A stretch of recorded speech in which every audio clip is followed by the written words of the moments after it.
Hello everyone, Jai Mahakal.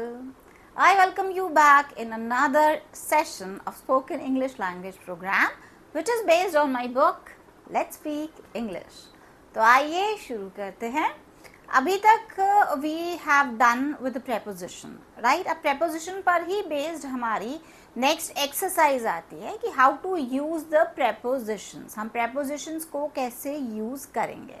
तो इसके लिए हमारा जो पहला वो व्हाट यू कॉल दैट पहला सेंटेंस जो आता है that is please don't put your bicycle dash this wall. अब इसमें है बाय आएगा या अगेंस्ट आएगा. अब कोई भी चीज़ जब हम दीवार से सटा के खड़ी करते हैं ना तो उसमें हमेशा अगेंस्ट का यूज़ होता है. ठीक है, when you are touching to the wall, जब वॉल को टच करके हम उस चीज़ को सटा के मतलब सटा के रखते हैं तो that is the against. So please don't put your bicycle against this wall. Next आपका आता है she is living in Kota dash birth, है ना. वो जन्म से रह रही है कोटा में, जो हम उसमें भी देख चुके हैं हमारे टेंसेस में.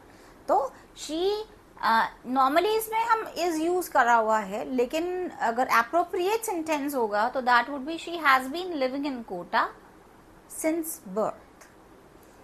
सिंस बर्थ भी ठीक है क्योंकि पॉइंट ऑफ टाइम में जन्म हुआ है ना. और हम इसमें अगर हम बाय बर्थ यूज करना चाहें तो वो भी करेक्ट होगा. लेकिन ग्रामेटिकली अगर हम देखेंगे ना तो अभी नॉर्मल हमने बोला she is living in Kota by birth, तो she is living in Kota है तो उसके साथ हम बाय यूज कर सकते हैं. अगर हम बोलते she has been living in Kota since birth तो that would be more appropriate. आपका नेक्स्ट सेंटेंस आता है the cat is hiding dash the table. तो the cat is hiding over और अंडर द टेबल. छुपी हुई है तो छुपी है तो नीचे की तरफ जाएगी, है ना, जो हमने पढ़ा था इसके अंदर इन ऑन अंडर.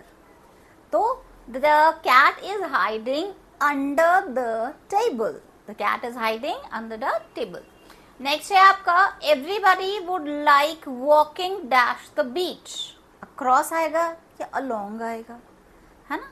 तो that is everybody would like walking across the beach, है ना. अक्रॉस द बीच होगा, अलोंग द बीच नहीं हो सकता है. हम बीच के साथ साथ नहीं चलेंगे, क्रॉस चलेंगे, है ना. Distribute the sweets dash the students. Students है, बिटवीन आएगा या अमंग आएगा. बिटवीन हमने जैसे पढ़ा था कि दो लोगों के बीच में होता है और अमंग होता है दो से ज्यादा के समक्ष. So distribute the sweets dash the children. Between होगा या among होगा. among का मतलब हमने जो देखा that is के समक्ष, दो से ज्यादा लोगों के समक्ष, तो that would be called as among. तो distribute the sweets among the children. Distribute the sweets among the children. आपका next आता है the dog is running dash cat. The dog is running after cat और over cat. Cat के पीछे भाग रहा है. पीछे मतलब उसको चेज कर रहा है. तो the dog is running after the cat. The dog is running after the cat. आपका नेक्स्ट आता है the goat jumped dash the well. In the well होगा या इनटू द वेल होगा. इन तो किसी चीज में होना है ना, किसी चीज के अंदर होना.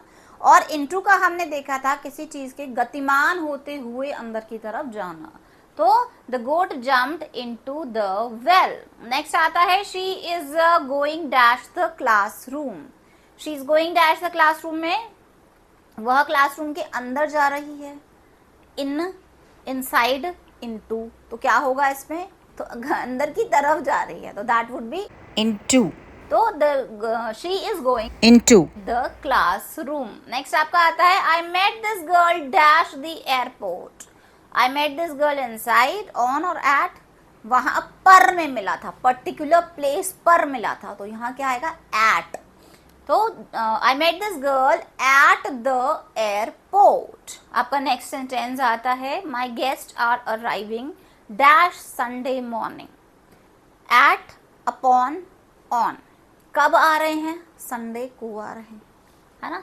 तो my guests are arriving on Sunday morning.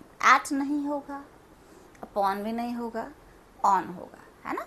तो my guests are arriving on Sunday morning. Can you swim dash the river. Can you swim inside, along या across. Across. है ना. Can you swim across the river, एक छोर से दूसरी छोर जाना, स्विम करके, तो that is across the river. Then we have there was nothing the carpet, there was nothing underneath the carpet. किसी अंडर कारपेट मतलब जो जमीन के ऊपर बिछी हुई है, ऐसी कोई चीज जो जमीन को टच करते हुए होती है. तो कारपेट जमीन पे बिछा हुआ है, तो उसके लिए हम क्या यूज करेंगे, underneath, underneath the carpet. Then you can wait here dash he comes, तुम वेट कर सकते हो जब तक कि वह आ जाए या जब तक कि वो नहीं आता. तो इसमें टिल और अंटिल में क्या आएगा, you can wait here until he comes. ठीक है, जब तक वो नहीं आ जाता तुम उसका वेट कर सकते हो. Then we have she was staying awake dash 4 o'clock in the morning.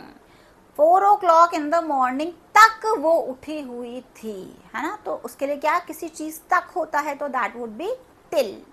तो she was awake till 4 o'clock in the morning.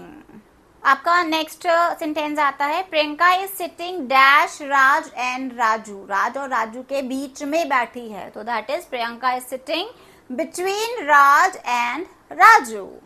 Next आता है, be careful some vehicle may hit you from dash, from ahead, in front, behind. क्या आ सकता है, मैं कर चुके हैं. Be careful some vehicle may hit you from ahead, आगे से, है ना. फ्रॉम इन फ्रंट तो नहीं होगा, है ना, फ्रॉम अहेड होगा, आपके आगे की तरफ से जो आता है.